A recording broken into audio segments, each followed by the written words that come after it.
Deceit into Victory, the story of 8 Mountain Division in Kashmir. Gar Firdaus baroye ruhi zameen ast. Hami asto. Hami asto. Hami asto.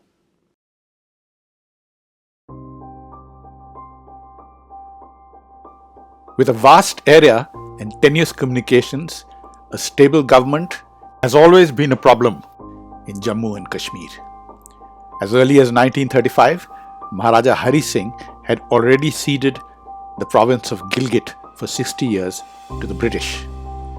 With the troubled partition of India on religious grounds, the Maharaja dithered with his decision, and by the time he signed the instrument of accession in 1947, and it was accepted by the Governor-General, Mountbatten, India was left with a little stub. Pakistan raiders had already taken what is now termed as Azad Kashmir and the northern areas. Subsequently, China made its claim in Demchok and hammered a road through the Aksai Chin plateau, as it was already administering the Saksham region. To cap it all, we have had the Talibization of Afghanistan in the north, which has further aggravated the issue. In the long term, the problem is not ethnic or religious, but about water and the 4 rivers that drain through J&K into Pakistan. This is the story of 8 Mountain Division action in Kargil. 8 Indian Division was raised in 1940 during the Second World War, and the formation sign was a 3-leaf clover with the stalks forming a V based on a red background. It was referred to as the Clovers Division. It served in the Middle East and Iraq and later in Italy. It was disbanded after the war. The division was re-raised in 1963 and deployed in Nagaland and Mizoram, where it earned many laurels for tackling the new emerging military threat of insurgency. The division's military edge was tested in 1971 during the Bangladesh War as part of 4 Corps led by General Sagat Singh, a distinguished Gurkha officer. With this balance of insurgency and conventional war experience and the escalation of insurgency in Kashmir, it was moved to Sharifabad outside Srinagar in 1998. Major General Mohinder Puri was the GOC, an outstanding second-generation Gurkha officer who was known less for his flamboyance and more for his quiet courage and cool decisions in both peace and war. In the state of J&K, surrounded by China, Afghanistan and Pakistan, Kargil is the center of J&K. A continuous daily battle is being fought with Pakistan, firstly along the LC from the plains of J&K in Akhnur to NJ 9842. Secondly, in the valley against the terrorists. And thirdly, in the most inhospitable region of the Siachen Glacier.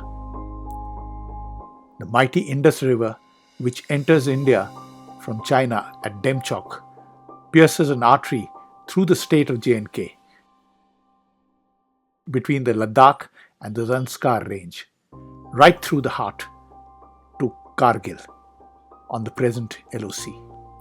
From there, it flows into Gilgit and the northern areas before it turns southwestwards and descends into the plains of Punjab, where it remains the central water resource of Pakistan till it enters the Arabian Sea. The importance of the river and its entry point into India from China can never be understated.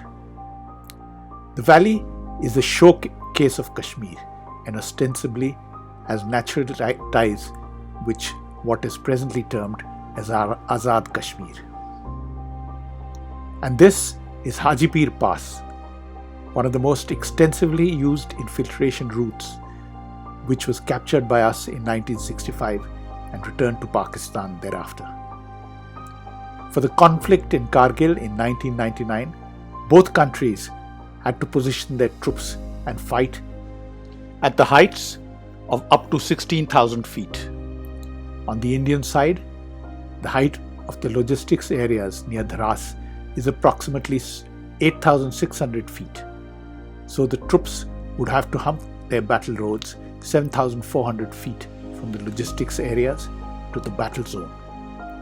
Pakistan, on the other hand, came onto the plateau with their logistics areas at 14,500 feet and had to hump their loads only about 1,500 feet.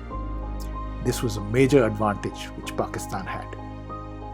All troops need to be acclimatized in a 3-stage acclimatization to fight at those heights and could not be inducted into the battle zone in a hurry. 15 Corps had 3 divisions deployed on the CFL and 8 Div was deployed in Sharifabad near Srinagar. Annually, during the winters in snowbound areas, troops were pulled back from the forward positions on the CFL to their bases at low altitudes. At the end of the winter, the forward positions were once again occupied. During the winter, the gaps were patrolled to ensure that our defences were not occupied. In 3 Div in the north, there were 4 gaps on the CFL. These were at Mushko Bimbat, Khaksar and Batalik Chor Batla, and the winter deployment of the formation is as shown. Patrolling was carried out from November to April, and the average patrolling is also reflected against the gaps. In addition, winter air surveillance was also carried out, and 24 sorties were flown between the 10th of November and 4th of May in the sector, and no intrusion was detected. In early April, in the Turtuk sector, 7 Pak helicopters were seen with underslung loads, and in the last week of April. By 19th May, an enemy intrusion had been detected at 5 places in the sector, and 11 Rajrif and 9 Mahar had been deployed to check these intrusions. 5 companies of Ladakh Scouts were also deployed in the Chor Batla area. Meanwhile, on 3rd May, an enemy intrusion had been detected at Jabbar Longpa in Batalik, and 17th Brigade was moved forward by 10th May to check this. On 12th May, the enemy had been detected in Dras, and 1 Naga and 8 Sikh were moved in to contain this. And by 14th May, 14 Jack had moved in to contain a penetration at Khaksar. By 15th of May, 8th Division was to be prepared to move to Kargil. Meanwhile, on 17th May, there was a presentation made at the ISAC camp headquarters at Ojiri outside Islamabad. It was attended by the Prime Minister Nawaz Sharif and high-ranking government officials from the Ministries of Defence and Foreign Affairs. It was a detailed presentation where for the first time General Pervez Musharraf informed the government that the army had crossed the LOC into India to interdict the national highway to Leh. The Pakistani military plan, on the other hand, had been put into motion 3 years ago. In the Dras sector, 6 and 12 NLI had been moved into the sector at Bunyal and Gurtari. Elements of 3, 4, 7 and 11 NLI had been used for logistics support. Logistics had been dumped forward in preparation. RT had been redeployed in an unorthodox manner so as to support 3 to 4 fire units with each group of 40 personnel, and additional OPs had been grouped with the infiltrators. Infiltration groups of 200 and 300 personnel had been inducted across the LC in the Dras and Mushko areas. They were ordered to occupy dominating ridge lines in groups of 40 personnel, and RTOPs were grouped with them. Persons of the Chitral and Bajor scouts were used as fighting porters. Yes, Pakistan was fully prepared for the new kind of war on the LC. They had done it without moving any additional troops or visible additional stocking. In the early spring of 1999, Pakistani troops moved across the LOC and established themselves on Indian soil in groups of 40 to 60 personnel. Each major ridgeline was held with approximately one officer, 40 to 60 personnel from the NLI, along with fighting porters. Adequate number of sangars had been built and mines laid on the important approaches. Fire support of 3 to 4 fire units was available on all the important approaches.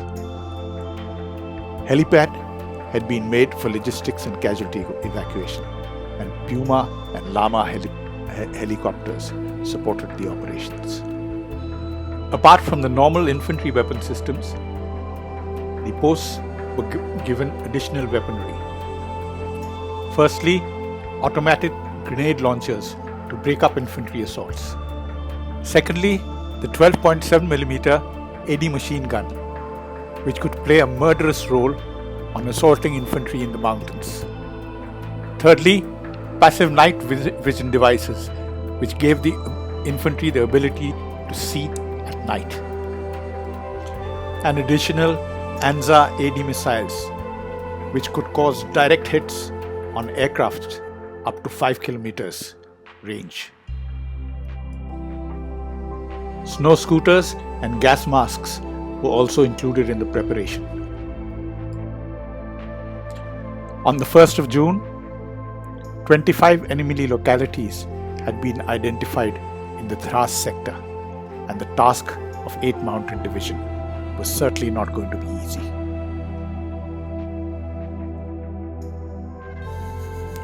Overall assessment and plan. The Pakistanis launched across the LC in early April. Initially, the extent was not known, and it was only after the initial attempts at clearing the intrusions that a clearer picture emerged. By June 1999, 130 enemy locations had been revealed by patrolling and subunit actions. Initial identifications revealed regular troops had been inducted. The total force level used by Pakistan was 13 infantry battalions, supported by 2 engineer regiments and 1 signal regiment. Surely we were surprised in early May when we found that the Pakistanis had violated the LOC and dug in on Indian soil. But there were no recriminations or panic, just the desire to quickly really get to know how serious the situation was and take the appropriate action. There was no setting of timelines or pressure on the field commanders to perform. No panic rushing of unacclimatized troops to battle locations. Just the desire to get down to detail with the field commanders and the assurance that all reasonable demands would be met and additional resources provided. The aim was also to give a clear direction on what the field commanders could or could not do. A detailed assessment of the enemy potential and capability was carried out with our commanders at all levels, visiting the forward posts and getting ground information. Various scenarios, including the balance required for a flare-up into an all-out war, were analyzed. The naval, air, and diplomatic actions were included, and a ground plan evolved. The basic overall guidelines of the plans were: firstly, the line of control would not be crossed by ground or air forces. The overall strategy was contain, evict, destroy. Additional resources would be inducted into the sector. However, the overall strategic and tactical balance would be maintained for any eventuality. The priority of eviction was from the areas dominating the National Highway 1 Alpha. The sector-wise priority was firstly Thras, Second, the Mushko Valley sector. Thirdly, Batalik. And lastly, Khaskar sector. Arrival at Dras. The units and formations moved into Dras and deployed in accordance with the planned employment. Old affiliations were kept to ensure the homogeneity. At the bases, the routine activity continued and troops geared up for the impending operations. Gun pits were dug and supporting arms and services geared up and understood the new operation tasking.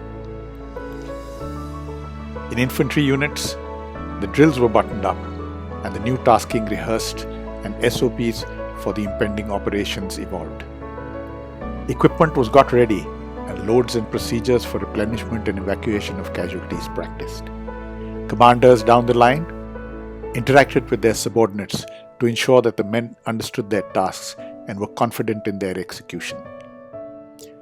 The visits from the higher headquarters continued, and the hitches in the evolving plans continued to be resolved. In those days, there was no Google, smartphones, mobile photography, or instant connectivity. There was no method of secure communication of mapped information to units. You moved into the operational area and were issued with a modest requirement of quarter-inch maps. You built your information with a series of field sketches made by draftsmen, IOs, and talented men of the unit. The information was then further built up with recce reports and sketches. You then planned and marked your attacks on meter maps.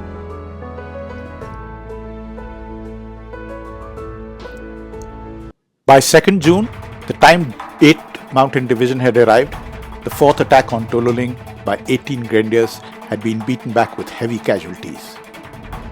The GOC 8th Mountain Division, after a detailed analysis and discussions with his commanders, decided to capture the key features of Point 5140 and Tololing with simultaneous attack with 2 battalions. 2 Rajrif was to capture Tololing from the south and 18 Garhwal capture Point 5140. We will now trace the attack of 2 Rajrif. Detailed planning had started. Recce's were aggressive, and on 4th June, the commanding officer of both 2nd Rajrif and 18 Garhwals were on Tololing Massif and within 40 meters of the enemy localities. It is coincidental that the first trial of direct firing of the 155mm Bofors guns on enemy deployed on the hillside was carried out on the same day, whilst the recce parties were up there. They were certainly able to see the devastating effect the guns had and came back and reported the effect. The D-Day chosen was 12th June. Ground directed that the last 200 meters of the assault would have to be supported with a battalion's firebase, with MMGs, rocket launchers and automatic grenade launchers. It was calculated that 15 tons of ammunition would have to be dumped in the firm base held by 18 Grenadiers for this task. 15 tons of ammunition, which translated into 1,500 backpacks, loads of 12 kgs each, that had to be dumped within 800 meters of the enemy locations. The dumping could only be done at night. To complete this task by 11th June, an additional 400 troops from 2 Nagas and 13 Jacali were pulled in and the ammunition moved up. For the attack, it was imperative that troops were undetected, fresh and rested on the night of the assault. To achieve this, they were moved into the firm base on 9th, 11th, 12th and laid doggo on 12th June. This entailed the additional requirement of water for 300 troops, which had to be humped to 4 locations. 100 artillery guns were to bring down gunfire on the unsuspecting enemy. Silent registration for a task so large was not acceptable. With the firm base battalion 18 Grenadiers in such close contact, registration became a danger to the own troops. It was therefore decided that a delicate maneuver of withdrawal of 18 grenadiers on commencement of the registration of the forward positions would be done. The commencement of the registration was signalled with the Bofors battery firing on the enemy position at 1400 hours, and 18 grenadiers moved the required distance. Registration was finally completed by 1800 hours. Preparatory bombardment was then started at 1900 hours on 12th June. It was dark and you could see the flash of the guns in the valley and the explosive flash of the shells landing on the target area on the hillside. The troops climbed up line ahead to company and awaited HR, and the battalion fire bases moved in to support the attacks. D Company led the assault, which started at 2100 hours and came under immediate enemy fire. The CO ordered C Company to delay the attack by 30 minutes. D Company was held up with fire from rocks. Rocks and Barbad bunker were not assaultable frontally, and the time had got on to 2330 hours. In the meantime, C Company remained undetected from the company release point and fought its way and took the Tololing top. The CO had reached Tololing top and already ordered B Company to move in to reinforce. The enemy had counterattacked Tololing Tap. However, it had already been reinforced by B Company, which had reached there by 0200 hours. Enemy was still active at point 4150. At about 0430 hours, A Company was tasked to clear point 4150. The enemy was caught between B Company at Tololing Top, D Company and the assaulting A Company, and was totally disseminated. One officer, 2 JCOs and 8 ORs were killed and another 90 were injured. Every Pakistani intrusion captured at 13,000 feet had to be held with a minimum number of personnel. The challenge of sustaining these personnel from the administrative bases at 8,600 feet remained and accumulated with the progress of operations. From Tololing, the focus shifted to point 5140 and the attacks by 56th Brigade continued. Hump was captured by 18 Grenadiers on 14th June and the stage was set for the capture of point 5140. One Naga attacked Blacktooth from the west. 18 Garhwal came for 5140 from the east. 13 Jack attacked Rocky from the south and saw some of the bitterest fighting. It was here that Captain Vikram Batra was recommended for an MVC, as also where he got his name of Sher Shah, obtained from the Pakistani intercepts which described Batra's exploits on the capture of 5140. It is also here that he joyfully recalled his motto, Ye Dil Mange More, which was splashed all over the media and transported over the battalion net. The operations were concluded by 24th June. By then, Tiger Hill had been built up by the media into a formidable fortress. The GOC, however, felt that the linchpin was point 4875 and planned his attacks accordingly. He allocated 3 battalions to 79 Brigade for the capture of 4875 and 18 Grenadiers to 192 Brigade along with the firm-based battalion 8 Sikh for the capture of Tiger Hill, which he felt was held by just a weak company.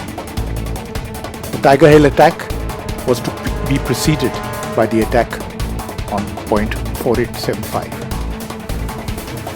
79 Brigade was launched on 4th-5th July and 17 Jats and 13 Jack were to capture Whaleback and point 4875. There was some very bitter fighting here, where Captain Batra was awarded his PVC posthumously.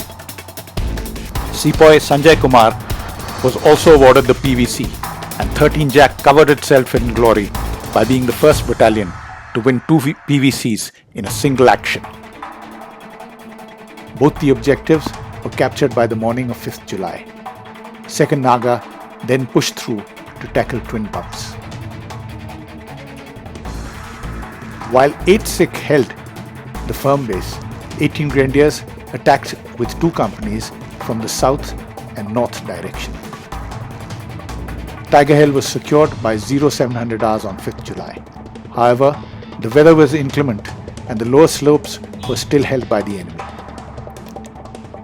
A company of 8th Sikh was quickly dispatched to India Gate and Helmet to cut off the getaway route of the enemy. The enemy put in a counterattack where some of the bitterest fighting took place. The bodies of 32 enemy soldiers were recovered, including 2 officers. It was here that Yogendra Yadav of 18 Grenadiers was awarded his PVC. With the completion of the operation, the Chief of Army Staff was the first to come and show his appreciation to the troops. This had been a completely different type of war. A war where the regular enemy forces had just walked across the line of control, absolutely unprovoked and unopposed, and occupied Indian territory. A war where the line of control could not be crossed in retaliation, and the entire battleground was under the scrutiny of the world media. A war without fortified bunkers and deep communication trenches and well-stocked company localities. A war where air power could not be projected because of the restrictions imposed. A war of brinkmanship where any drastic step could have had repercussions on the entire border, with the possibility of a nuclear escalation. A war with awesome artillery power and makeshift defended localities. A war where weapon systems were contemporary, but battlefield mobility of weapons was restricted to a man-packed basis. A war where the entire requirement of ammunition tonnages in a fire base for an infantry battalion needed a brigade effort to place it there on time. There were a flood of other visitors too. The Chief of Air Staff, the Defence Minister, Mr. George Fernandes, the Chief Minister of J&K, Mr. Farooq Abdullah. The DAs and the media were briefed, and some of the equipment captured was shown to them by the formation. We also remember the other arms and services who were vital in the outcome of the operations.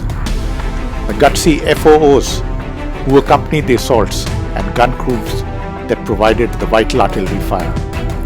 The Army Aviation for the recce missions, artillery shoots and casualty evacuation done under very dangerous circumstances. The combat engineers who constructed 7 jeep and 40 AT tracks covering 490 kilometers, constructed 69 helipads and launched 5 bridges, and were responsible for lifting and disarming of 624 anti-personnel mines during the operations and 6,225 after the operations. For the signal intelligence, which did such a good job and provided secure communications up to battalion level. As also to the Army Service Corps, the Ordnance, the Army Medical Corps, and all the other logistic elements that played such a vital role in making this operation a success. Although the enemy had the initiative, however, 8th Mountain Division understood the battle more clearly and adjusted to the changed situation and effectively dealt a comprehensive defeat. These are the men who made it happen. Mohinder, the unassuming quiet GOC who planned and executed the battle. He eventually rose to become a 3-star general and retired as Deputy Chief of Army Staff. The commanders, Lakhvinder, Aul, Kakkar and Bajwa, cool in temperament and mature in decisions, they always delivered. The G branch. Colonel G.S. Amardeep Chabbewal, a cavalryman who integrated so well that he was speaking Gurkhali by the end. He rose to be a 3-star general and retired as the MGO. Prashar, the G2 ops, who could do without sleep indefinitely and kept the ops room like a well-oiled machine. Angelo, the GLO, who could be fitted into any slot. And Rajiv, the ADC. Nobody was really quite sure whether he looked after the GOC or the GOC looked after him. The Q branch, run under the constant guidance of Sharma, who delivered despite all odds. Major Sandhu, the DQ, another cavalryman serving in the mountains, who required no communication within the div headquarters as his voice carried across. He also had the ability to sleep peacefully through an artillery barrage, no matter how close the fire was. But that was way back in 1999. Visit Kashmir now, and the next time you touch 120k on your Enfield on the drive to class, just stop and look at these mountains. Kill the engine and listen to the silence. If you listen hard enough, you will be able to hear the boom of the cannon and the rattle of the machine gun. 3 Paramveer Chakra, 8 Mahavir Chakra, 42 Veer Chakra, and numerous other gallantry awards were given during the fighting. 268 men were killed and 818 wounded. You will see the hillside bathed in their blood. See the Sher Shah of Kargil, a young Captain Vikram Batra, who carved his name in the history and won the PVC posthumously.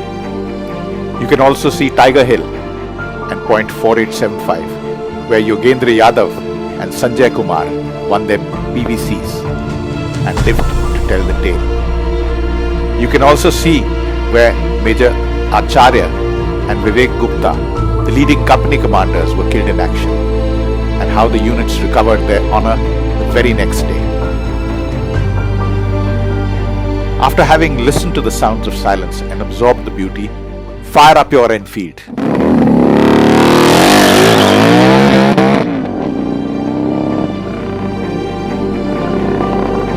And ride into Leh on the freedom given to you by the men of 8th Mountain Division.